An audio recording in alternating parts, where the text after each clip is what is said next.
নমো তচ্ছা ভগবতো অরহতো সম্মা সম্বুদ্ধচ্ছা।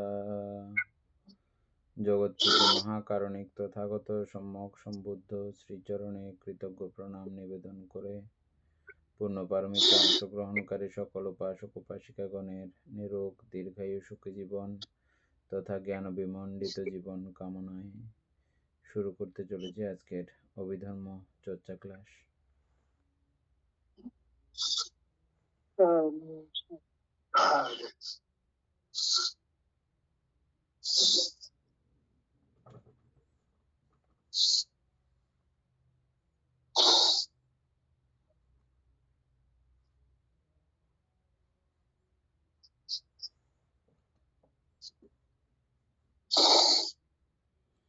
কালকে আমরা মুখ্য ফল, গৌণফল এই দুইটা বিষয় নিয়ে আলোচনা করছিলাম। উদাহরণের সঙ্গে আমাদের সরাসরি বোঝাটা হয় নাই, সহজতর হয় নাই। আমরা কিছুক্ষণ আগে আলোচনা করছি। আলোচনা করার পরে বের হচ্ছে যে যেমন অবিদ্যার প্রত্যয়ে সংস্কার, অবিদ্যার প্রত্যয়ে শুধু কি সংস্কার উৎপন্ন হয়েছে? শুধু সংস্কার তো একলা উৎপন্ন হতে পারে না। সংস্কারের সঙ্গে সংস্কার রিলেটেড অনেকগুলো চৈতসিক বা সব চৈতসিকই আছে, ওইগুলো সবগুলোই উৎপন্ন হয়েছে, কিন্তু মূল যেটা সেটা হচ্ছে সংস্কার। এক কথায় আমরা যেটা বলতেছি সংস্কার। আর এখানে সংস্কারটা কি বুঝছিলাম এটা কিন্তু আমাদের আরো পরিষ্কার হয়েছে যে অবিদ্যার প্রতি যে সংস্কার, সংস্কারের প্রত্যয়ে নাম রূপ না বিজ্ঞান, সংস্কারের প্রত্যয় বিজ্ঞান। তাহলে ওই বিষয়টা আলোচনা করার সময় আমরা সংস্কার জিনিসটাকে পরিষ্কার করেছিলাম। এখানে মুখ্য হচ্ছে যে সংস্কার, সংস্কারের সঙ্গে আরো যে যে বিষয়গুলো একসঙ্গে উৎপন্ন হয়েছিল এগুলো গৌণ, মুখ্য হচ্ছে যে সংস্কার। এভাবে প্রত্যেকটা জায়গায় সংস্কারের প্রত্যয় বিজ্ঞান, এখানে বিজ্ঞানটা মুখ্য আর বিজ্ঞানের সহসঙ্গী হিসেবে যারা যারা ছিল ওরা প্রত্যেকেই গৌণ। এভাবে প্রত্যেকটা জায়গায় মুখ্য এবং গৌণ এই দুইটা। উদাহরণটা সরাসরি না বুঝতে পারলেও অসুবিধা নাই।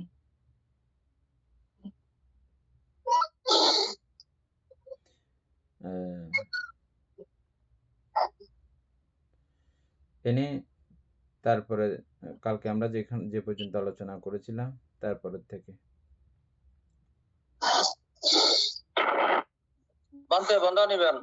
মঙ্গল কালকে ওই সংস্কার গঠন করতে কয়টা চিত্র কয়টা লাগে বলতে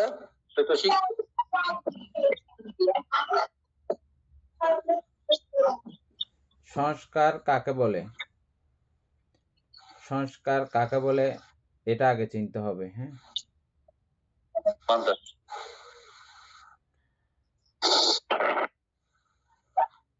যেমন মানতে প্রতিসন্ধির মধ্যে 19 চিত্র দেখা যায়।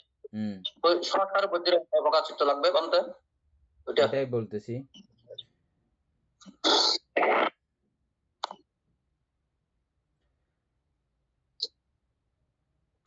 সংস্কার হচ্ছে যে চিত্তের মধ্যে সেভ হয়ে যাওয়া বা ধারণ করে নেওয়া বা ধরে নেওয়া, রিসিভ করে ফেলা।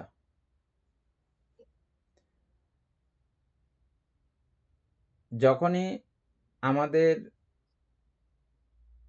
দেখা, শ্রবণ করা, ঘ্রাণ নেওয়া, আস্বাদন করা, এই টোটাল 6 দ্বারের বিষয় যখন আমাদের কাছে আগমন হয়, ওই সময়ে বিদ্যার উপস্থিতি না থাকলে অবিদ্যা থাকে। আর এই অবিদ্যার উপস্থিতি থাকলে তখন এই বিষয়গুলোকে, এই আলম্বনগুলোকে অনিত্য দুঃখ অনাত্মার আকারে দেখা যায় না।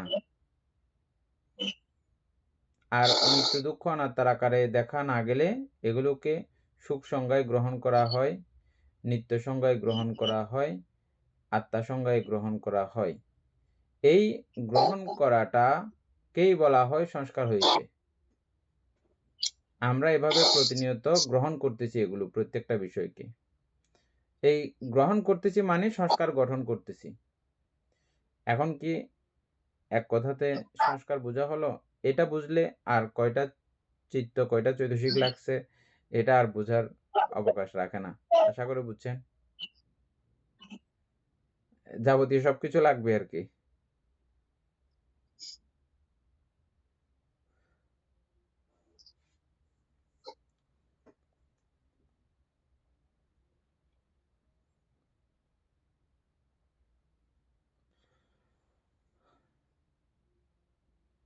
বিদ্যা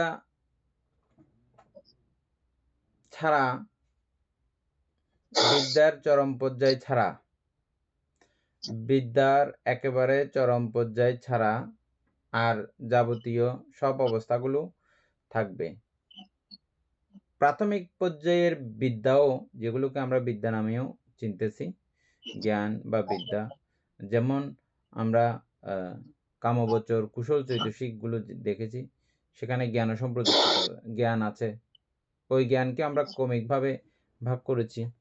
একেবারে নির্বাণ উপলব্ধির যে জ্ঞান, ওটা ছাড়া সংস্কার হচ্ছেই।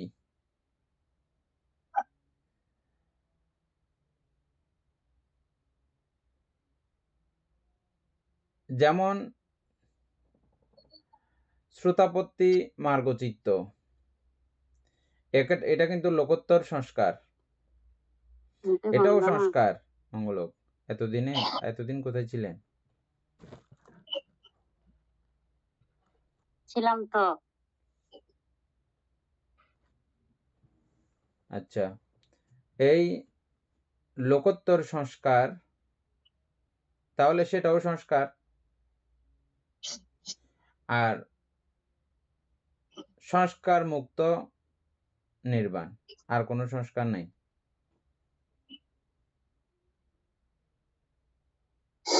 এটা সংস্কার মুক্ত অবস্থা। আর সংস্কারের বশবর্তী বলে তখনও জন্ম হতে থাকে।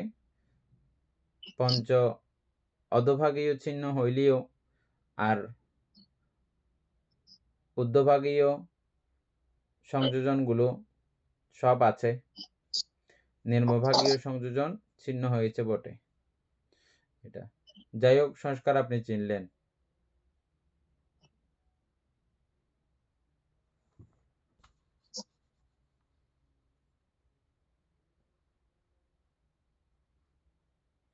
এ নিয়ে আমরা যেখান থেকে আলোচনা করেছিলাম সেই পরের থেকে।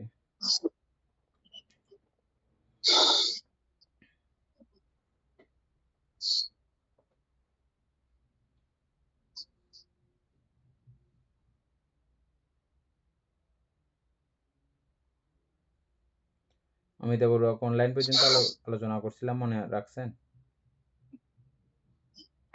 আমরা মুখ্য ফল পর্যন্ত আলোচনা, 262 মুখ্য ফলের প্রত্যয় বিচারই পট্টানের আলোচ্য বিষয়।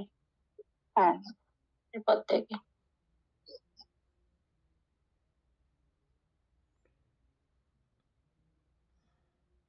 এই স্বর ইন্দ্রিয়ের গ্রাহ্য জরাজরের যাবতীয় ঘটনা, যাবতীয় জরাজর, উহাদের উপকরণ, উহাদের উৎপত্তি স্থিতি এক নির্দিষ্ট বিধানে সম্পাদিত হইয়াছে।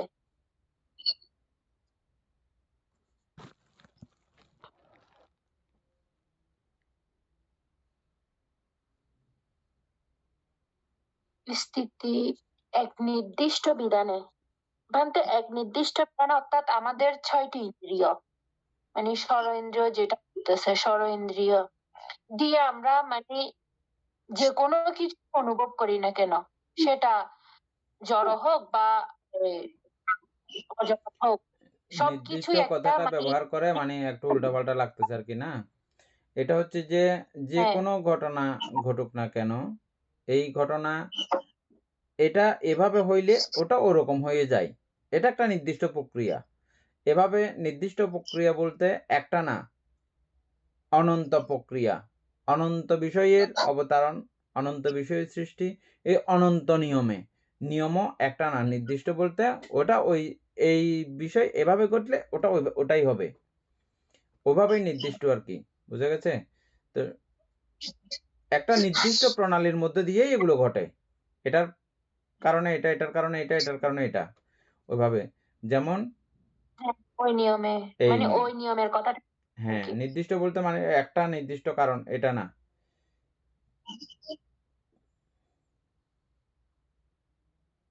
আচ্ছা, আচ্ছা, তো ওই বিধান সমূহকে প্রত্যয় বলা হয়। হুম, ওই নিয়মটাকে, নির্দিষ্ট হুম। যে যেমন ওই বিধান সমূহ আছে, বলেছে তো। ওই বিধান হ্যাঁ, সমূহকে মানে একটা না, হ্যাঁ, হ্যাঁ, একটা না। এগুলো সমূহ, বলো। সমূহ মানে অনন্ত। এগুলোকে বলা হয় প্রত্যয়। তবে এই সমস্ত প্রত্যয়। অনন্ত অনন্ত বিষয়গুলো ওই ২৪ টাকে কেন্দ্র করে হয়। ২৪ টার মধ্যে দিয়ে দেখানো হয়।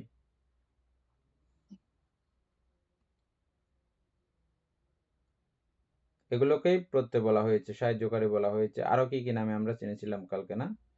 ক্ষুদ্র। ক্ষুদ্র, বৃহৎ, প্রত্যেক ঘটনা বা চিন্তার সহিত সম্বন্ধীভূত। কিছুই খেয়াল বসে বা বিনা সম্বন্ধে, বিনা কারণে সংঘটিত হয় না।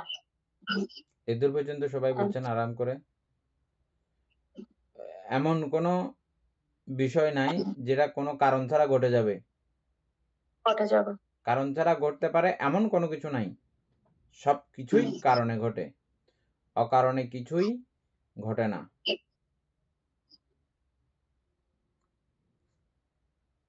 কারো কোনো প্রশ্ন থাকলে বলেন। আপনাদের যদি কারো মনে হয় যে অকারণে কোনো কিছু ঘটে গেছে, এরকম যদি দেখে থাকেন জিজ্ঞেস করতে পারেন। না হলে এরপরের দিকে যাচ্ছি আমরা। এরপরে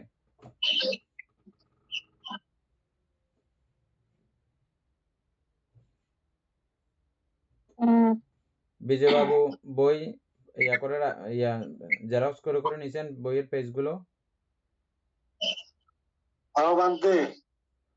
বিজয়বাবু বইয়ের পেজগুলো জেরক্স করে নিছেন?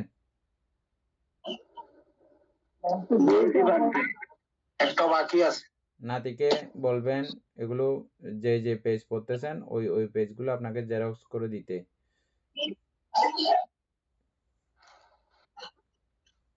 এগুলো পড়লে আরো একটু ভালো লাগবে আপনার, বুঝছেন?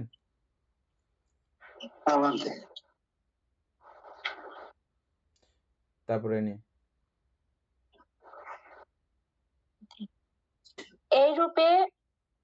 এইরূপে যে পূর্ববর্তী অবস্থার সহায়ে পরবর্তী অবস্থা উৎপন্ন হয়, সে পূর্ববর্তীটি প্রত্যয় ধর্ম এবং পরবর্তীটি প্রত্যয় উৎপন্ন ধর্ম। আচ্ছা, প্রত্যয় ধর্ম কি, মানে প্রত্যয় উৎপন্ন ধর্ম কি? হ্যাঁ, যেটা পূর্ববর্তী অবস্থায় পরবর্তী অবস্থা উৎপন্ন হয়, সে পূর্ববর্তীটি প্রত্যয় ধর্ম এবং পরবর্তীটি প্রত্যয় উৎপন্ন ধর্ম। যেমন সংস্কারের ক্ষেত্রে প্রত্যয়। সংস্কার হচ্ছে যে প্রত্যুৎপন্ন ধর্ম, আর প্রত্যয় হচ্ছে যে অবিদ্যা, আর সংস্কার হচ্ছে যে প্রত্যুৎপন্ন ধর্ম। ঠিক একইভাবে বিজ্ঞান হচ্ছে যে প্রত্যুৎপন্ন ধর্ম, সংস্কার হচ্ছে যে প্রত্যয়। তারপরে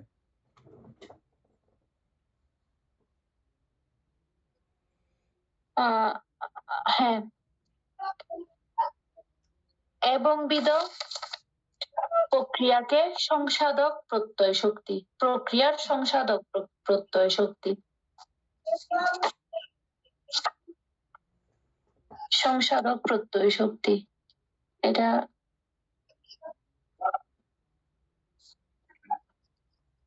সংসাধক মানে কি, বলতে তুমি কি ওটা বোঝাচ্ছে সেটা? করার জন্যে মানে সংস্কার উৎপন্ন করার জন্যে সংস্কার উৎপন্ন করার জন্য ওই অবিদ্যাটাই হচ্ছে শক্তি, ওটা বানানোর জন্য ওই শক্তির ফলে এটা তৈরি হয়। অবিদ্যা শক্তিতে রূপান্তরিত হয়ে ওই শক্তিতে সংস্কার তৈরি হয়।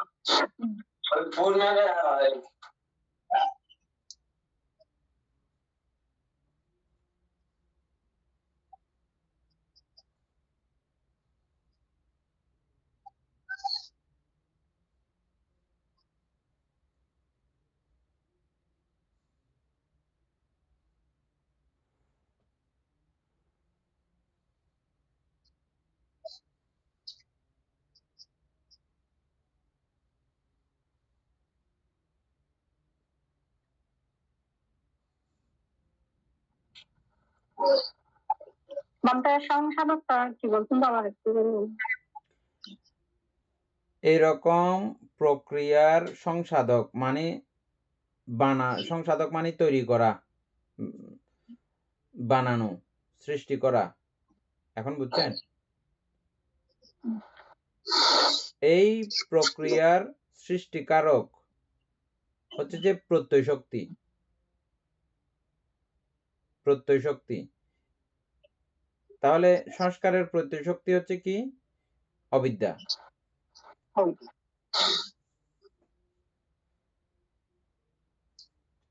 উপাসক জ্ঞানশ্রী সিংহ বুঝতেছেন? দীপেন বাবু বুঝতেছেন?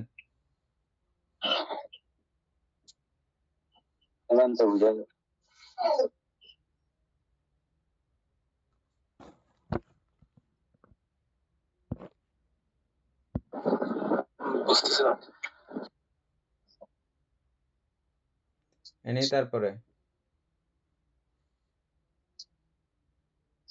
এই প্রত্যয় শক্তি 24 প্রকারে প্রতীয়মান হয়।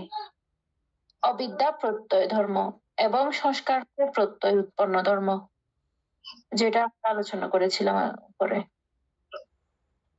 মানে প্রত্যয় হচ্ছে যে অবিদ্যা, আর সংস্কার হচ্ছে যে প্রত্যয় উৎপন্ন। অবিদ্যার কারণে সংস্কারের উৎপত্তি।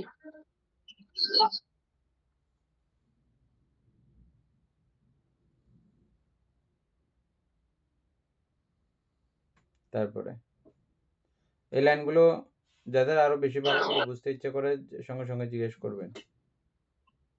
ভান্তে এখানে অবিদ্যাটা হচ্ছে যে কারণ, আর ওইটার ফল হচ্ছে যে মানে সংস্কার। এটাই ওটা কারণ, অবিদ্যাটা হচ্ছে কারণ। এই কারণ থাকলে এই কারণের প্রেক্ষিতে ওই ফলটা হবে যে কি? সংস্কার,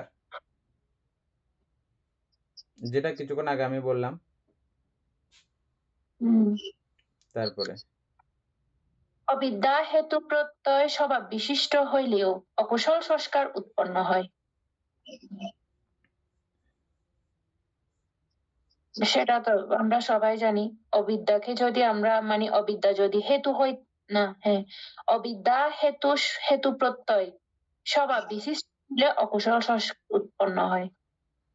খুব গুরুত্বপূর্ণ বিষয়টা। আমরা দেখেছি যে কুশল করতেছি সেখানেই অবিদ্যা বিরাজমান আছে। অবিদ্যা না, যেটা অনেকের আমাদের প্রশ্ন ছিল, এই জায়গাটা বুঝলে পুরো ক্লিয়ার। দীপেন বাবু আপনি এটাতে খুব বোঝার জন্য খুব আগ্রহী ছিলেন, বুঝছেন? এই জায়গাটা অবিদ্যা যখন ডাইরেক্ট হেতু হয় তখন অকুশল হবে। যে অবিদ্যা যখন হেতুর আকার ধারণ করে। দীপেন বাবু ক্লিয়ার?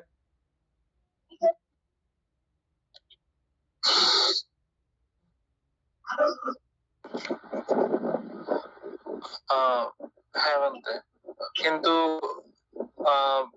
কি বলে এটা, প্রকৃত সমুৎপাদে এরকম তো বলা হয় না যে কি এটা শুধু কুশল সংস্কার, এরকম তো বলা হয় না। অবিদ্যাকে অকুশল সংস্কার হিসেবে বলা হয় নাই। মানে বলতে চাচ্ছিলাম যে এখানে তো শুধু বলছে সংস্কার, মানে এটা কুশল সংস্কার নাকি অকুশল সংস্কার সেরকম তো বলে না। তো আর মানে আমার যেটা মনে হবে সেটা হচ্ছে গিয়ে আমরা যে লাইনটা পড়তেছি ওই লাইনটা দেখেন। অবিদ্যা হেতু প্রত্যয় স্বভাব বিশিষ্ট হইলে অকুশল সংস্কার উৎপন্ন হয়, বুঝছেন? কখন অবিদ্যা কখন অকুশল সংস্কার বানায়? আমরা জানি যে অবিদ্যার কারণে কুশলও বানায়, অকুশলও বানায়। তো অকুশল কখন বানায়? যখন এই অবিদ্যা হেতু আকার ধারণ করে, হেতু স্বভাব বিশিষ্ট হয়। হেতু স্বভাব বিশিষ্ট অর্থাৎ মানে কি? সরাসরি যখন সে কারণে রূপান্তরিত হয়ে যায়। হ্যাঁ, হ্যাঁ, বুঝতে পারছেন তো? উপাসক জ্ঞানশ্রী সিং এই জায়গাটা না বুঝলে জিজ্ঞেস করি। বান্দে অবিদ্যা থেকে যদি অকুশল হয়, বিদ্যা থেকে কুশল হবে না? বিদ্যা থেকে কুশল হয়। আবার আমরা এটাও জানি যে অরহত মার্গ পর্যন্ত এই অবিদ্যার বিদ্যমানতা আছে, এটাও আমরা জানছিলাম না? আবার প্রত্যেকটা কুশলের মধ্যেও অবিদ্যা ওইভাবে বিরাজমান থাকে, কিন্তু থাকলেও চিত্তগুলো কিন্তু কুশল।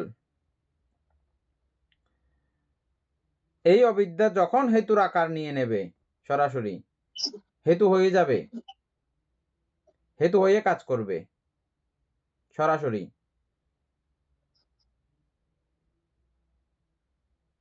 আমরা একটু পরেই পড়বো হেতু প্রত্যয়। 24 প্রকারের প্রত্যয়ের মধ্যে হেতু প্রত্যয় একটা আছে, বুঝছেন? এই অবিদ্যা যখন হেতু নাম ধারণ করবে, হেতু শক্তিতে রূপান্তরিত হয়ে যাবে, তখন যে চিত্তগুলো উৎপন্ন হবে তখন সেগুলো হচ্ছে যে অকুশল চিত্ত। এখন বুঝছেন? প্রধান কারণ এটা। প্রধান কারণ যখন হয়ে যাবে অবিদ্যা, তখন হয়ে যাবে যে অকুশল। তারপরে নি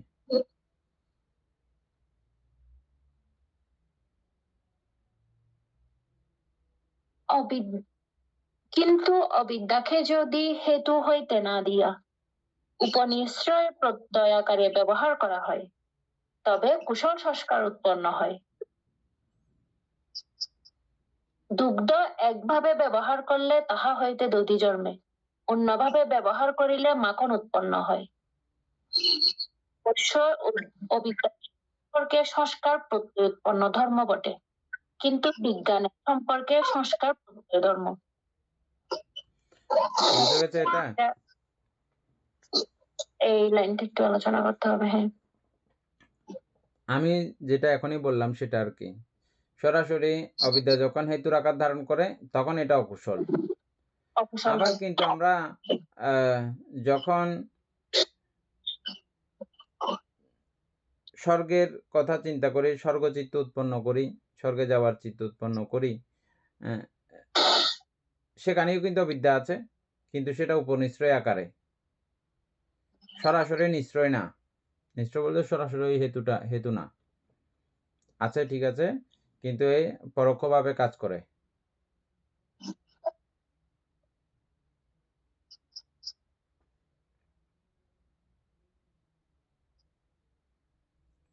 বুঝা গেছে নাকি আরো ক্লিয়ার করতে হবে?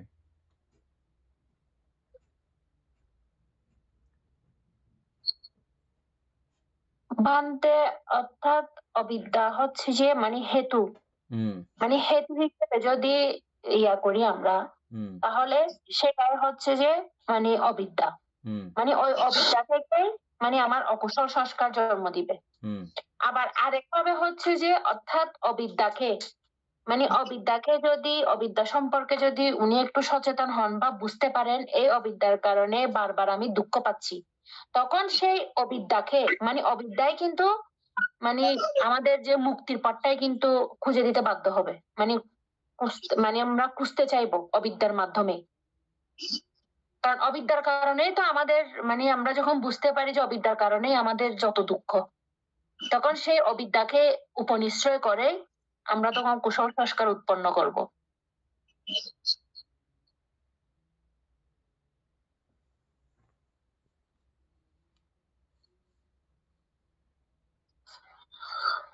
ভান্তে অকুশলের ক্ষেত্রে অবিদ্যাটা যতটা ভালোভাবে বোঝাচ্ছে, সেটা কুশলের ক্ষেত্রে একটু জটিল, মানে একটু আরো সূক্ষ্ম বিষয়টা আমার যা মনে হলো আর কি। কুশলের ক্ষেত্রে তো অর্থাৎ আপনারা যখন আমরা যখন পড়ব, আরো পরিষ্কার হয়ে যাবে।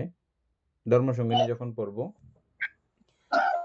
এই অবিদ্যার প্রত্যয়ে অবিদ্যাকে উপনিশ্রয় করে কুশলও হতে পারে, অবিদ্যাকে উপনিশ্রয় করে অকুশলও হতে পারে, সবকিছু হতে পারে। এটা আমাদের পুরো ওই চিত্তের উপরে নির্ভর করবে। যেমন এখন যে উদাহরণটা দিল, ও এই অবিদ্যার কারণে আমি এভাবে কষ্ট পাচ্ছি, সুতরাং আমি কষ্টের কাজ করব না, আমি এই অবিদ্যাকে অপছন্দ করে, তো সেটা উপনিশ্রয় সেভাবে হয়েছে ঠিক এরকম বলা যেতে পারে না। আবার আরেক দৃষ্টিকোণ থেকে বলা যেতেও পারে উপনিশ্রয় যদি হয়। ভান্তে আমরা ওই আসক্তির মধ্যে আরেকটা বিষয় দেখেছি, সেটা হচ্ছে কি দুঃখ পাওয়ার, মানে দুঃখ পেতে না চাওয়া, এটাও এক ধরনের আসক্তি, এবং মানে এটা এক ধরনের লোভের মধ্যে পড়ে। আমরা এটা এরকম ভাবে পড়েছিলাম, আমার ঠিক মনে পড়তেছে না। তো সেই দিক থেকে আমরা হয়তোবা দুঃখ থেকে মুক্তি পেতে চাচ্ছি ঠিকই, কিন্তু আসলে কি ধরনের মুক্তি বা মানে এটা কিরকম, এটা এখনো মনে হয় না আমরা বুঝতে পারছি। আমরা হয়তোবা তাত্ত্বিক ভাবে বা পুস্তক পড়ে যেটা বুঝতেছি সেটাই আমরা বলতেছি বলতে গেলে, বা ওই ওইভাবে আমরা বোঝার চেষ্টা করতেছি, কিন্তু এখনো পরিষ্কার ভাবে আমরা বুঝতেছি না। কারণ পরিষ্কার ভাবে বুঝতে পারলে আমরা তখন মার্গফল লাভ করে ফেলতাম। তো সেই দিক থেকে এখনো পর্যন্ত আমরা বলেন। সেই কারণে আমার থেকে মনে হচ্ছে আমরা মানে জানলেও বা পড়লেও চর্চা করলে আমাদের মধ্যে অবিদ্যাটা আছে, এটা পুরোপুরি যাচ্ছে না। ফাইনাল বিদ্যা উৎপন্ন হলে তখন তার সংস্কারই হবে না।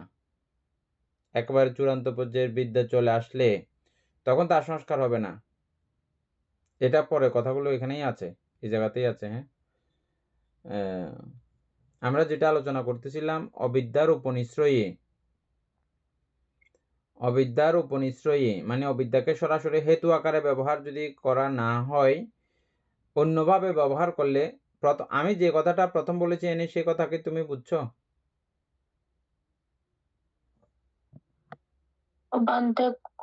বান্তে অকুশলের ক্ষেত্রে কিন্তু উপনিশ্রয়টা আসবে না, অবিদ্যাকে উপনিশ্রয় করে কিন্তু না, কারণ যে ডাইরেক্ট হেতু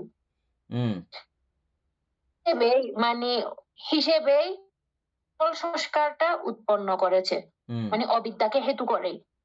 আর এখানে হচ্ছে যে উপনিশ্রয়টা আসবে যে অর্থাৎ অবিদ্যাকে উপনিশ্রয় করে, কারণ অবিদ্যার সম্পর্কে যখন আমি বুঝতে পারতেছি, অর্থাৎ এই অজ্ঞানতা সম্পর্কে যখন মানে বুঝতে পারতেছি, উপলব্ধি করতে পারতেছি, ওই অবিদ্যাকে উপনিশ্রয় করে আমি আমার কুশল সংস্কারটা উৎপন্ন করতেছি।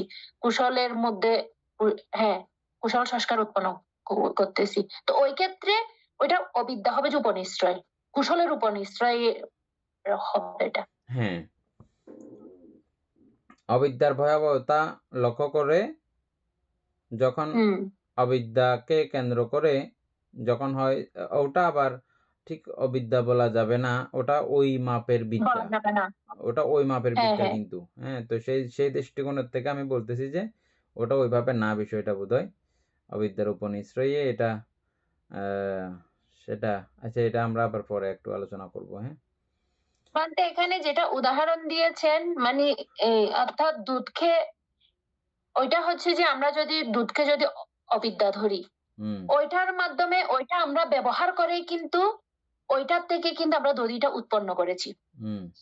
ঠিক আবার একই ভাবে আবার ব্যবহার করে সেখান থেকে আমরা আবার মাখনও উৎপন্ন করেছেন, অন্যভাবে ব্যবহার করে। তাহলে একটা বিষয়কে ব্যবহার করে আমরা কত ধরনের উভাবে, ঠিক একটা বিষয়কে যখন আমরা ব্যবহার করি, কিভাবে সংস্কার করব?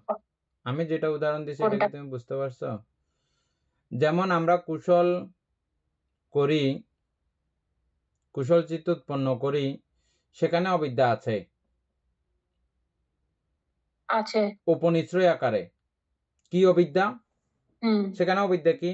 সেখানে অবিদ্যা হচ্ছে যে আমি এই স্বর্গ অনিত্য, স্বর্গ দুঃখ বা ওই কুশল চিত্ত অনিত্য, কুশল চিত্ত দুঃখ, কুশল চিত্ত অনাত্মা, এটা যে আমি বুঝতেছি না, এটা অবিদ্যা নয় কি? বান্তে হ্যাঁ, আবার এটাও খেয়াল তো করো। অবশ্যই অবিদ্যা। তো সুতরাং এটা অবিদ্যা সরাসরি কিভাবে কাজ করতেছে সেখানে? উপনিশ্রয় আকারে, উপনিশ্রয় আকারে। হ্যাঁ, বুঝছো? তারপরে তোমার দৃষ্টিকোণের যেটা আছে ওটাও ওই দৃষ্টিকোণে ঠিক আছে, এটাও ঠিক আছে। আর তাও আমরা একটু পরে আবার আলোচনা করে নেব এটা, হ্যাঁ। বান্তে কুশলের ক্ষেত্রে সাইডে যখন চলে যাবে অবিদ্যাটা, হুম তখন সেটা শুধুমাত্র উপনিশ্রয় আকারে কাজ করবে যে হুম ওই কুশলটা। হুম অর্থাৎ অকুশলের তখন ক্ষেত্রে কোনো তখন উপনিশ্রয় হবে না, সরাসরি এটা হেতু থাকবে না, হেতু হেতু হিসেবে কাজ হেতু করবে না, থাকবে এটা না, উপনিশ্রয় হিসেবে কাজ করবে, উপনিশ্রয় উপনিশ্রয় আকারে হিসেবে কাজ আছে। করবে। হুম। বিদ্যাও আছে, কুশলের হ্যাঁ, করতে গেলে সেখানে বিদ্যাও আছে, কিন্তু এই অবিদ্যা উপনিশ্রয় আকারে কাজ করে।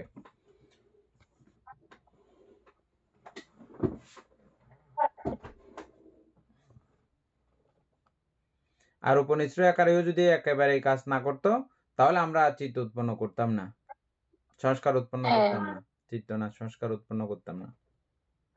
কোনো সংস্কারে উৎপন্ন হতো না।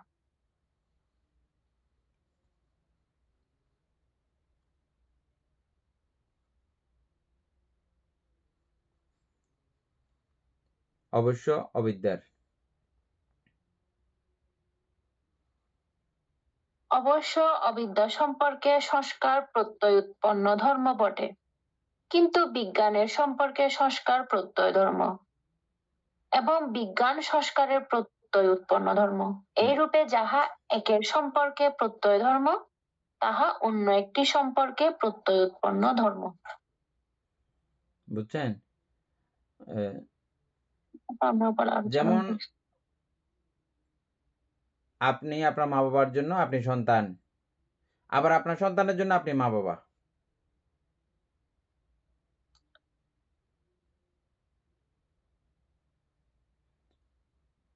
উপাসী কমিতে পূর্ব, বুঝছেন?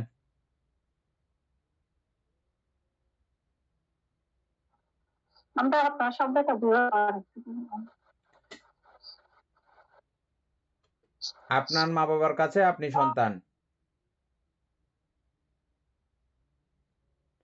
আবার আপনার সন্তানের কাছে আপনি মা বাবা।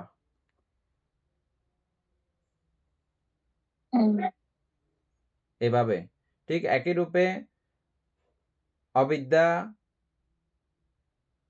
হচ্ছে যে প্রত্যয় ধর্ম, আবার প্রত্যুৎপন্ন ধর্ম হচ্ছে সংস্কার, আবার এর পরবর্তীতে সংস্কার হচ্ছে যে প্রত্যয় ধর্ম, বিজ্ঞান হচ্ছে যে প্রত্যুৎপন্ন ধর্ম। এভাবে এটা আমরা একটু আগে আলোচনা করছিলাম। বান্তে একটা জায়গায় সেটা আর অন্য জায়গায় যখন আবার ফল হতে পারে, ফল হবে। এই জায়গায় এটা কারণ, আবার এই জায়গার পরেটা সংস্কার আবার, হবে, হ্যাঁ। হ্যাঁ, ওই জায়গায় ফল। যেমন কি অবিদ্যাটা কেন উৎপন্ন হয়? তত্ত্ব সম্পর্কে অজ্ঞানতার কারণে সেটা উৎপন্ন হয়। তাহলে আবার অবিদ্যা এদিকে আবার ফল হিসেবে কাজ করতেছে না? আবার এদিকে আবার অবিদ্যার কারণে সংস্কারের উৎপত্তি, আবার অবিদ্যাটা এখানে কারণ হয়েছে আর সংস্কারটা ফল হয়েছে, ঠিক। অবিদ্যা কেন উৎপন্ন হয়েছে? যে আমাদের মানতে ওইটা সংস্কারের কারণে, হচ্ছে 19 সংস্কারের কারণে হ্যাঁ, সংস্কারের কারণে। অবিদ্যা উৎপন্ন হয়েছে, সংস্কারের কারণে সংস্কার উৎপন্ন হয়েছে, আবার অবিদ্যার কারণে। অবিদ্যার এগুলো কারণে দুইয়ের সরাসরি সম্পর্ক। হ্যাঁ, সম্পর্ক। কিভাবে? কারণ এই অবিদ্যা উৎপন্ন করার সময় এটা সংস্কার উৎপন্ন করেছি, তো সেই সংস্কারের মধ্যে অবিদ্যাও একটা আছে না, আবার অবিদ্যা আবার অবিদ্যা প্রসব করেছে না, ওই অবিদ্যা আবার সংস্কার বানায়। এভাবে এই দুইয়ের খুব নিবিড় সম্পর্ক।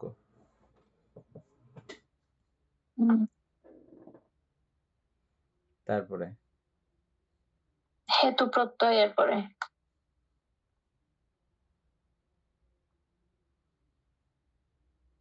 লোভ, দেশ, মোহ, অলোভ, অদেশ, অমোহ। এই ছয় চৈতসিক বৃক্ষকে ভূমিতে স্থিত রাখে, ইহারাও তদ্রূপ চিত্তকে আলম্বনে সুপ্রতিষ্ঠিত রাখে বলিয়া ইহারা হেতু। পরে ফেলবো পুরা নাকি এতটুকু আলোচনা করবো? অমিতা বড়ুয়া পড়েন একবার।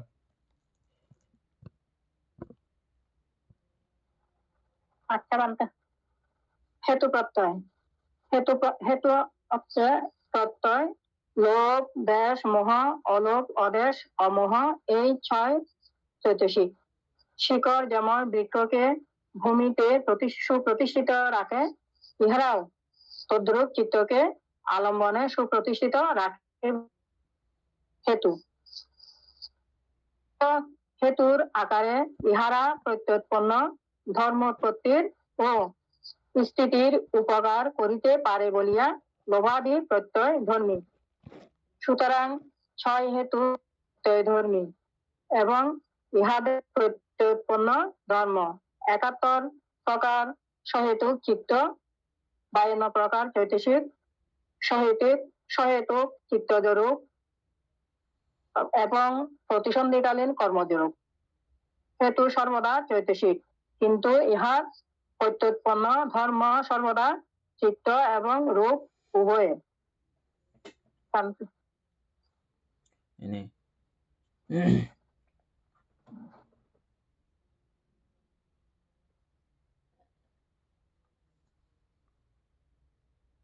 লোভ দেশ মোহ অলোভ অদেশ অমোহ এই 6 চৈতসিক। শিকড় যেমন বৃক্ষকে ভূমিতে সুপ্রতিষ্ঠিত রাখে, ইহা তদ্রূপ চিত্তকে আলম্বনে সুপ্রতিষ্ঠিত রাখে বলিয়াই ইহারা হেতু। এটা তখন তেমনি বোঝা যাচ্ছে।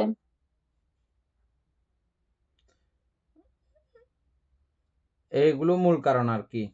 যেমন গাছ আরো এই অন্যান্য 6টা অনেক হেতু। কিছুর উপরেও গাছ টিকে থাকতেছে, কিন্তু সবচেয়ে যেটা গুরুত্বপূর্ণ সেটা শিকড়। হচ্ছে যে এই শিকড়। শিকড় না থাকলেও খাদ্য সংগ্রহ করতে পারবে না, কোনো কিছু করতে পারবে না। হ্যাঁ, এটা পুরোপুরি পুরোদমে সর্বনাশ। তো সেই জন্য এই হেতুকে সরাসরি শিকড়ের সঙ্গে তুলনা করা হয়েছে।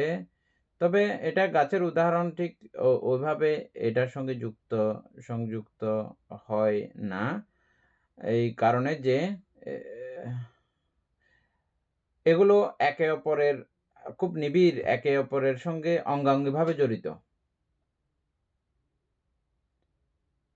মানে আমি যদি সরাসরি হেতুকেই যদি এত বিশালভাবে ইয়ে করি, হ্যাঁ, এটার ভূমিকা এই জায়গায় কম না।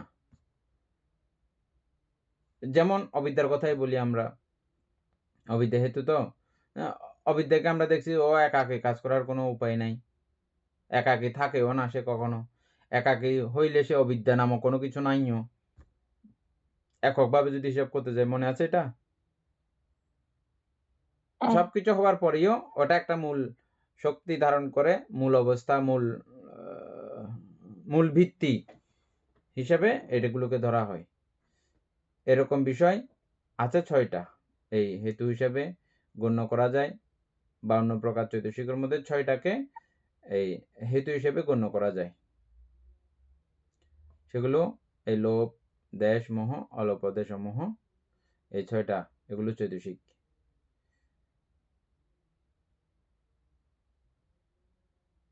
এবং শিকড় যেমন গাছকে পুরো প্রতিষ্ঠিত করে রাখায়, চিত্তকে আলম্বনে সুপ্রতিষ্ঠিত রাখে এই হেতু। এই দৃশ্য দৃশ্য হেতুর আকারে ইহারা প্রত্যয় উৎপন্ন ধর্ম ও স্থিতির করিতে পারে বলিয়াই লোভাদি প্রত্যয় ধর্মী।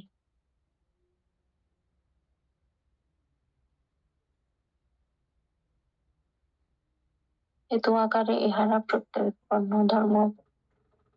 এরকম হেতুর আকারে ইহারা প্রত্যুৎপন্ন ধর্ম উৎপত্তির ও স্থিতির উপকার করিতে পারে বলিয়া লোবাদি প্রত্যয়ধর্মী। মানে এই হেতুর 6টা হেতুকে কি বলছে যে কি প্রত্যয় উৎপন্ন এগুলো এগুলো প্রত্যয় ধর্ম যদি বলি, প্রত্যয়ধর্মী। এগুলোকে যদি প্রত্যয় আছে। ধর্মী যদি বলি, লোপদেশ মোহ, অলোপদেশ মোহ, এগুলো প্রত্যয় ধর্মী। আবার দেখো লাইনটা, এরকম হেতুর আকারে ইহারা প্রত্যুৎপন্ন ধর্ম উৎপত্তির স্থিতির উপকার করিতে পারে বলিয়া, উৎপত্তি এবং স্থিতি উপকার করিতে পারে বলিয়া এই লোবাদিকে প্রত্যয়ধর্মী বলা হয়েছে। বানতে প্রত্যয় মানে সাহায্য করে না বানতে। হ্যাঁ, মানে এই চৈতসিক, এগুলো তো 6টা চৈতসিক, এই 6টা চৈতসিককে আবার প্রত্যয়ধর্মী কেন বলা হয়? কারণ এই উৎপত্তি প্রত্যুৎপন্ন ধর্ম উৎপত্তিতে ও স্থিতি রাখতে উপকার করতে পারে বলিয়া এই লোবাদি 6টা বিষয়কে প্রত্যয়ধর্মী বলা হয় বা প্রত্যয় বলা হয়। 24 প্রকার প্রত্যয়ের মধ্যে এরা স্থান পেয়েছে। বুঝে গেছে?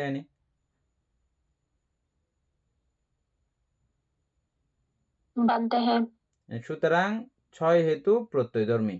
এই 6 হেতু হচ্ছে যে এগুলো প্রত্যয় ধর্ম রক্ষা করে, ওরা প্রত্যয় ধর্ম ওদের আছে, সাহায্যকারী ধর্ম, হেতু প্রত্যয় ধর্মী, সরাসরি হেতু প্রত্যয় ধর্মী। সুতরাং 6 হেতু প্রত্যয় ধর্মী এবং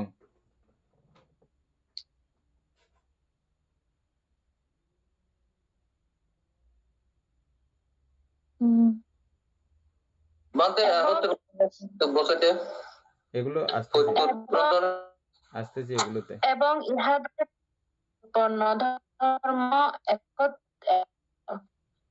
52 প্রকার চৈতসিক, সহেতুক চিত্তজরূপ এবং প্রতিসন্ধিকালীন কর্মজরূপ। 71 প্রকার সহেতুক চিত্ত, 52 প্রকার চৈতসিক, সহেতুক চিত্তজরূপ এবং প্রতিসন্ধিকালীন কর্মজরূপ। হেতু সর্বদা চৈতসিক, কিন্তু ইহা প্রত্যয় উৎপন্ন ধর্ম সর্বদা চিত্ত এবং রূপ উভয়। তাইলে এরা কোথায় কোথায় এদের এই প্রত্যয় গুণ প্রয়োগ করে?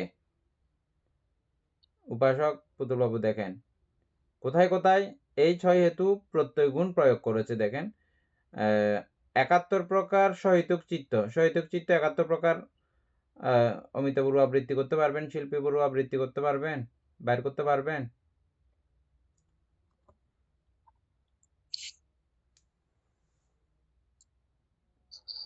বানতে 71 প্রকার গুলোকে ধরবো আমরা, এই যে কেন রূপ শুদ্ধ আসবে কিনা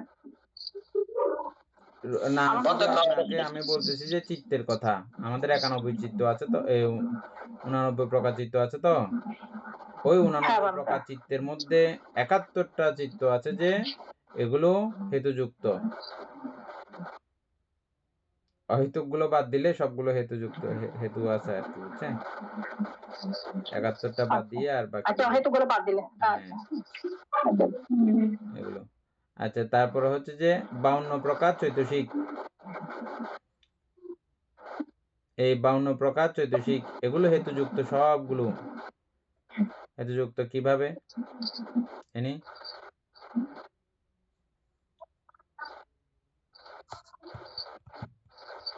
52 প্রকার হেতুযুক্ত।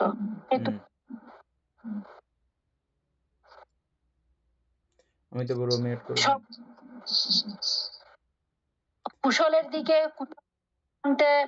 যেগুলো অকুশল চৈতসিক যেগুলো আছে ওখানে লোভ দেশ মোহ থাকে, আর অকুশলের মধ্যে অলোভ দেশ ও মোহ থাকে। সরি, কুশলের মধ্যে আর অকুশলে লোভ দেশ মোহ, ওভাবে আর কি সবগুলাতে হ্যাঁ, হেতু তো আছে। সুতরাং সবগুলোতেই হেতু আছে। তারপর হচ্ছে যে চিত্তজ রূপ,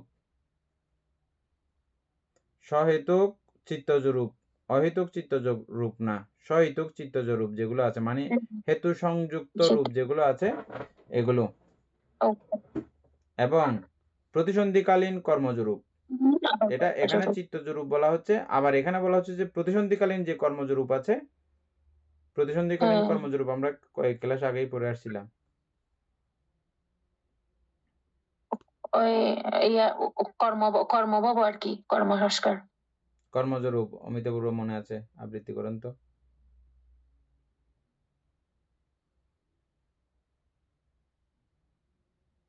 প্রতিসন্ধিকালীন কর্মজ রূপগুলো আবৃত্তি করেন।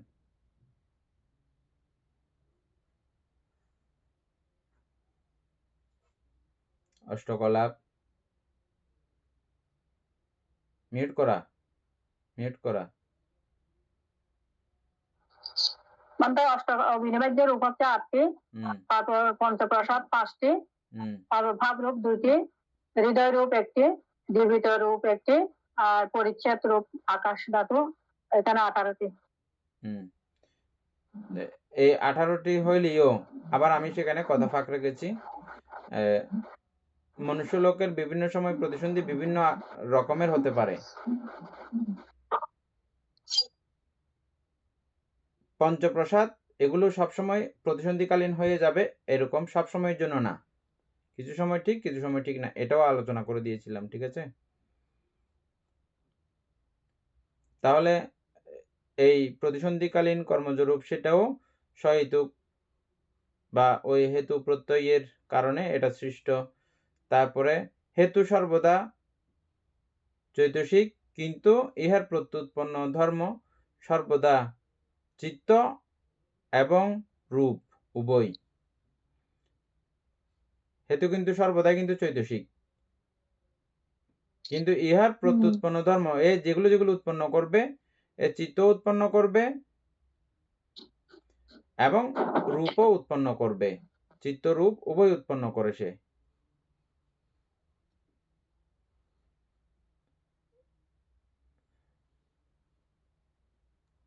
পুতুলবাবু এটা 2 নম্বরটা পড়েন।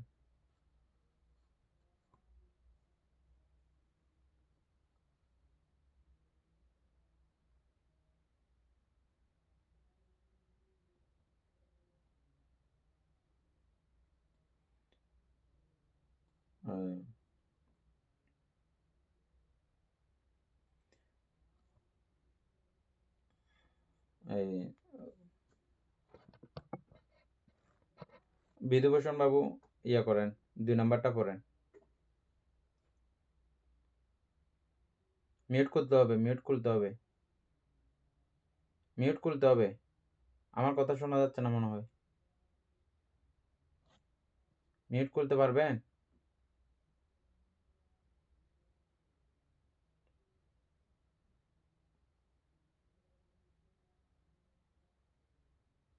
পারতেছে না, ঠিক আছে অমিতে বলবো পরে।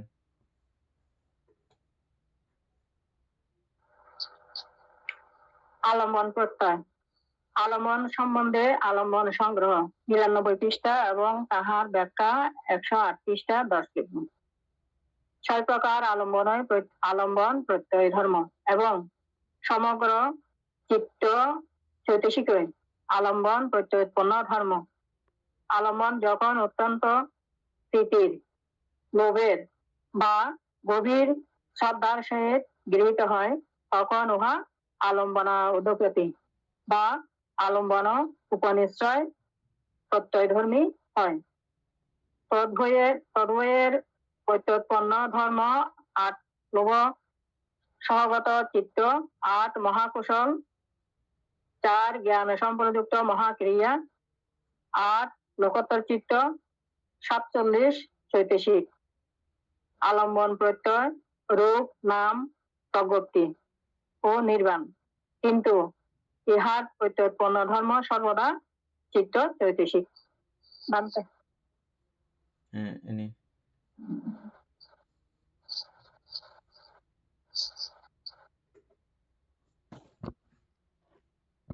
আলম্বন সম্বন্ধে আলম্বন সংগ্রহ 99 পৃষ্ঠা এবং তাহার 180 পৃষ্ঠা দ্রব্য। অর্থাৎ আলম্বন সম্পর্কে 99 পৃষ্ঠা এবং তার ব্যাখ্যা 8 পৃষ্ঠার মধ্যে আলোচনা পাওয়া আছে বা পাওয়া গিয়েছে। 6 প্রকার আলম্বনে আলম্বন প্রত্যয় ধর্ম এবং সমগ্র চিত্ত চৈতসিক আলম্বন প্রত্যয় উৎপন্ন ধর্ম।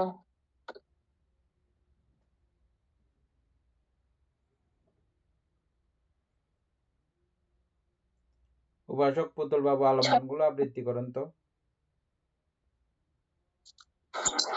বন্ধ আলম্বন সব হলো ওই রূপ শব্দ গন্ধ রস তারপর স্পর্শ বলতে আর চিত্ত না পুরো সব প্রকার ধর্ম ধর্ম।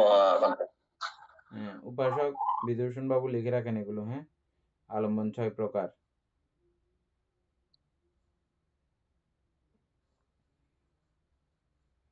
হ্যাঁ নি তারপরে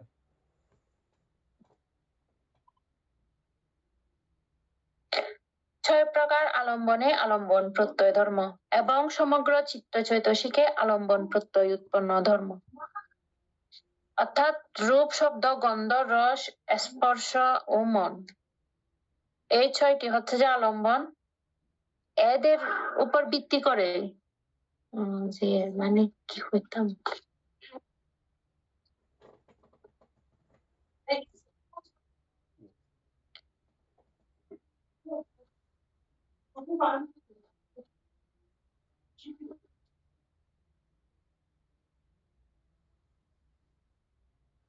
অর্থাৎ মানে এই আলম্বনের উপর ভিত্তি করে আমাদের যে মানে সংস্কার বা মানসিক অবস্থাটা তৈরি হয়, ওইটাই হচ্ছে যে মনে হয় সংস্কার না বানতে। এটা প্রত্যয় ধর্ম আর এটা হচ্ছে প্রত্যয় উৎপন্ন ধর্ম।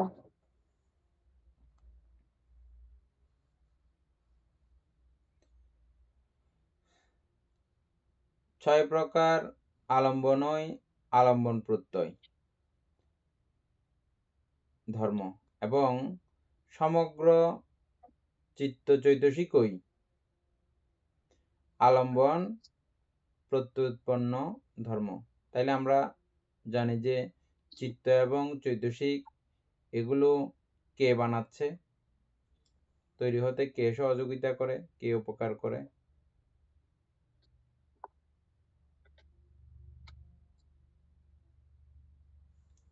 কে কে করে? বানতে বুঝিনি কথাটা।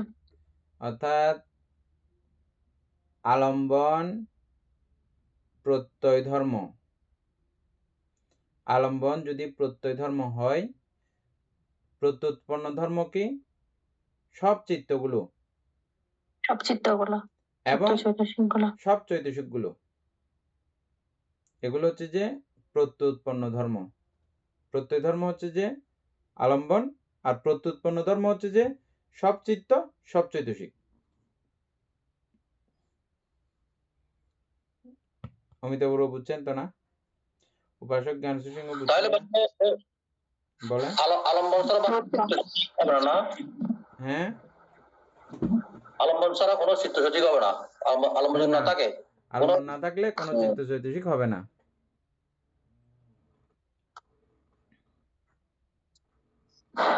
আবার এটাও মনে রাখবেন যে ওই চিত্তও আলম্বন, ওই চৈতসিকও আলম্বন। আলম্বন ছাড়া জগতে এমন কোন আলম্বন হয় না, চিত্তের আলম্বন হয় না, জগতে এমন কিছু নাই। আমরা ওই দিন আলম্বনটা পুরো আলম্বন কি কি আছে এগুলো পুরো বলেছিলাম, তখন সেখানে আসছিল অমিতাভ মনে রাখছেন? বলেন সব আলম্বনগুলো বলেন। 52 প্রকার চৈতসিক, 89 প্রকার চিত্ত, 28 প্রকার রূপ, তারপর প্রজ্ঞপ্তি আর নির্বাণ। হ্যাঁ এই জগতের মধ্যে যা আছে এগুলো সবগুলোই এখানে সবগুলো কথা একসঙ্গে চলে আসছে। তার মানে জগতের সমস্ত কিছুই এই চিত্তের আলম্বন হয়।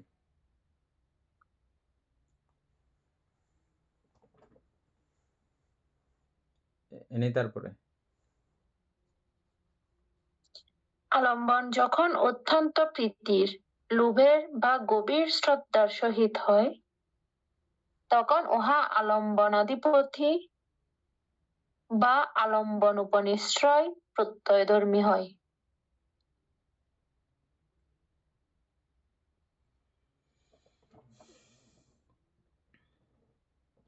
গভীর লোভেরও বলেছে, আবার শ্রদ্ধারও বলেছে, এখানে দোনোটা বলেছে বানতে, কুশলেরও বলেছে, অকুশলেরও বলেছে। আমরা অধিপতি প্রত্যয় একটু পরে পড়বো তো, হ্যাঁ, নাকি এখানেই একবার আলোচনা হয়ে যাচ্ছে কি জানাইছে? যাই হোক দেখি। না, এটা পরে আলোচনা আছে। হ্যাঁ, এই অধিপতি আলম্বন আবার অধিপতি প্রত্যয় আকারেও হয় কখন? যখন অত্যন্ত প্রীতির এবং লোভের এবং গভীর শ্রদ্ধার সহিত সংগৃহীত, যে কোনো একটা ভাবে আর কি যখন হয়, তখন ওই আলম্বন হয়ে যায় আবার অধিপতি, মানে অধিপতির আকারে যখন এগুলো ধারণ করে, প্রীতিটা যখন অধিপতির আকার ধারণ করে, লোভটা যখন অধিপতির আকার ধারণ করে, এগুলো শ্রদ্ধার আকার ধারণ করে, এগুলো কিন্তু আলম্বন। আবার আধিপতিত্ব যখন পায় তখন এটা আবার স্পেশাল সংযোজিত হয় অধিপতি হিসাবে,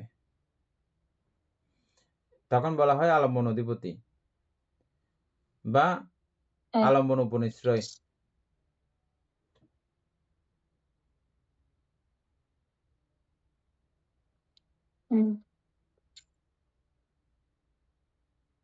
মানে উপনিশ্রয় আর অধিপতি বানতে সেম কথা। উপনিশ্রয় বা বলেছে যে উপনিশ্রয় হচ্ছে যে শক্তিশালী অবস্থা, অত্যন্ত। আমরা এই উপনিশ্রয়কে ওখানে আলোচনা করেছিলাম, যেভাবে আমরা উপনিশ্রয় একদম প্রথম পড়েছিলাম, মনে আছে? উপনিশ্রয় হচ্ছে যে শক্তিশালী। উপমানে অনেক সময় আমরা ছোট বলে ধারণা হয়, ছোট বিষয় বলে ধারণা হয়, বুঝছো? এরকম না।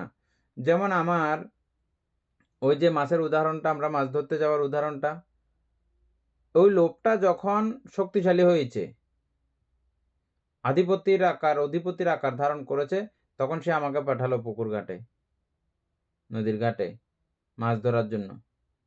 হ্যাঁ, অধিপতি হয়ে এটা করেছে, তাহলে ওটা ওই আলম্বন উপনিশ্রয়। ওই লোভটা আলম্বন, আবার আলম্বনের আকারে উপনিশ্রয়। বুঝা গেছে জিনিসটা?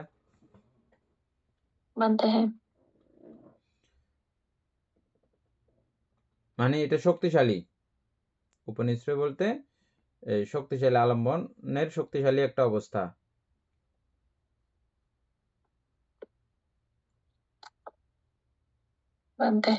মানে আলম্বনের উপর আর আলম্বন নির্ভর আর কি বানতে, আলম্বনের উপর আর আলম্বন। অধিপতি মানে হচ্ছে যে অত্যন্ত শক্তিশালী, ও খুব আধিপত্য করতেছে তখন চিত্তের মধ্যে, ওই তখনকার অবস্থা।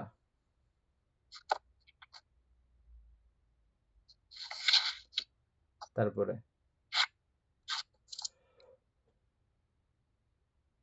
তদুভয়ে প্রত্যয় উৎপন্ন ধর্ম ৮ প্রকার। লোভ সহগত চিত্ত, ৮ মহাকুশল, ৪ জ্ঞান সম্প্রযুক্ত মহাক্রিয়া, ৮ লোকোত্তর, ৪৭ চৈতসিক। আলম্বন প্রত্যয় রূপ নাম, প্রজ্ঞপ্তি ও নির্বাণ। কিন্তু ইহার প্রত্যয় উৎপন্ন ধর্ম সর্বদা চিত্ত চৈতসিক। এটা ওইগুলোর আলোচনা শেষ এখানে।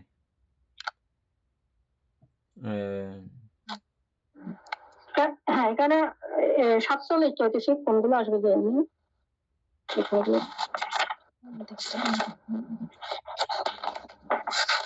এখানে কুশল অকুশল সবগুলো মিক্স করা আসবে।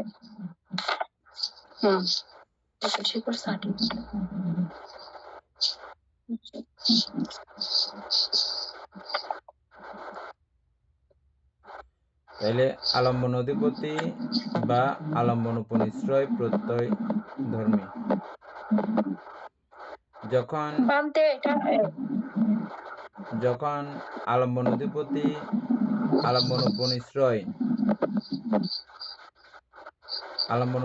বা আলম্বন উপনিশ্রয় প্রত্যয়ধর্মী হয়,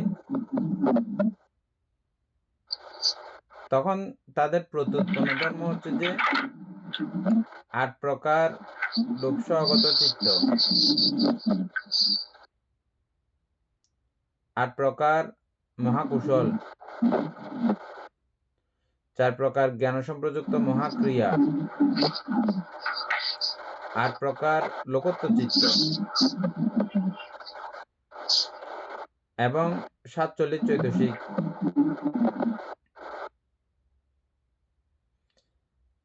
তাহলে 52 প্রকার থেকে কোন কোন চৈতসিক গুলো বাদ যাচ্ছে এখানে? কেন বাদ যাচ্ছে এটা বাইর করে আমরা হ্যাঁ বলো। এখানে কি যেটা দেশ চৈতসিক, তারপরে বিচিকিৎসা, এগুলা তো বানতে হবে না মনে হয়। এগুলা তো আধিপত্য হিসেবে ওগুলা তো করে না, ওগুলা তো আমরা দেখি নাই। দেশ, ইচ্ছা, মাৎসর্য, কৌকৃত্য, বিচিকিৎসা, এই যে এটা কালকে বের করে রাখতে হবে। 47 চিত্তগুলো আগে থেকে লেখা ছিল না আমাদের, না না এটা 47 চিত্তগুলো আগে লেখা ছিল না, অর্থাৎ এটা ছিল না। এই দুইয়ের আলম্বন অধিপতি এবং আলম্বন উপনিশ্রয়, এই দুই যখন প্রত্যয়ধর্মী হয় তাদের প্রত্যুৎপন্ন ধর্ম এগুলো মিলতেছে 8 লোভ সহগত চিত্ত, 8 মহাকুশল চিত্ত, 8 জ্ঞান সম্প্রযুক্ত মহাক্রিয়া, এগুলো মিলতেছে। হ্যাঁ, তারপরে 8 লোকোত্তর চিত্ত, এগুলো সবগুলোই মিলতেছে। 47 চৈতসিকের 52 থেকে আর 5টা যে বাদ দিয়েছে, কোন 5টা বাদ দিয়েছে এটা আমরা কালকে বের করে করব। এগুলা সবগুলো আসবে তো এখানে, যেমন কি সর্বচিত্ত সাধারণ চৈতসিক ওইটাও আসবে, তারপরে 6 প্রকার প্রক্ষিণ্ণ চৈতসিক এটাও আসবে, তারপরে 19 প্রকার যে শুভন চৈতসিক যেগুলা ওগুলোও আসবে, 3 প্রকার বিরতি চৈতসিক আসবে, 2 প্রকার অপ্রেমীয় এটা আসবে, 1 প্রকার প্রজ্ঞেন্দ্রীয় এটাও আসবে। শুধু এখানে বাদ পড়বে যে 14 প্রকার অকুশল চৈতসিক থেকে 5টা বাদ পড়বে। যে কি এখন মোহকে কিন্তু আমরা অধিপতি হিসেবে বানতে দেখেছি, তারপরে দেখেছি না বানতে? ও হি এটাও যদি অধিপতি হিসেবে দেখো, এখানে তো এটা হিসাব করলে হবে না। যেগুলো হয় না অধিপতি এবং উপনিশ্রয় আলম্বন উপনিশ্রয়, এই দুই জায়গায় যারা যেতে পারে না, হ্যাঁ ওইটা না। এই যে যাই হোক, এগুলো একবার আমরা লিখে রাখছিলাম, ওইটা ওই অকুশল চিত্তের 14টার মধ্যে ওই সর্বচিত্তের সাথে ওই 4টা মোহ, ওহি, অনপতপা, উদ্ধত এগুলো থাকবে সবসময়, এটা লেখা আছে। আচ্ছা যাই হোক, এটা আমার ওই 4টা শুদ্ধ হবে বের করে রাখবো। তারপরে আলম্বন প্রত্যয় এখান থেকে সময় স্বাস্থ্যবান আজকে সধর্ম প্রাণ প্রিয় উপাসক উপাসিকা বৃন্দ, এতক্ষণ যাবত আমরা অভিধর্ম চর্চা করেছি। এতে আমাদের অপ্রমেয় পুণ্য সাধিত হয়েছে। পুণ্য রাশি অনন্ত চক্রবাসী সত্যগণকে দান করছি, গুরুবান্ধব দেহকে দান করছি, মাতা পিতাগণকে দান করছি, এবং এই পুণ্যের কাছে আমরা প্রত্যেকেই প্রার্থনা করব নির্বাণ লাভ অবধি অসৎ ব্যক্তি, মূর্খ ব্যক্তি, পাপ মিত্রের সংসর্গ লাভ না করে সদা সর্বদা জ্ঞানদর্শী কল্যাণ মিত্রের সান্নিধ্যে সংসর্গ লাভ করতে সক্ষম হই। এইরূপ সাধু সংকল্প পোষণ করে আজকের মতো ক্লাস এখানেই সমাপ্ত করছি। সাধু সাধু সাধু ও কাশা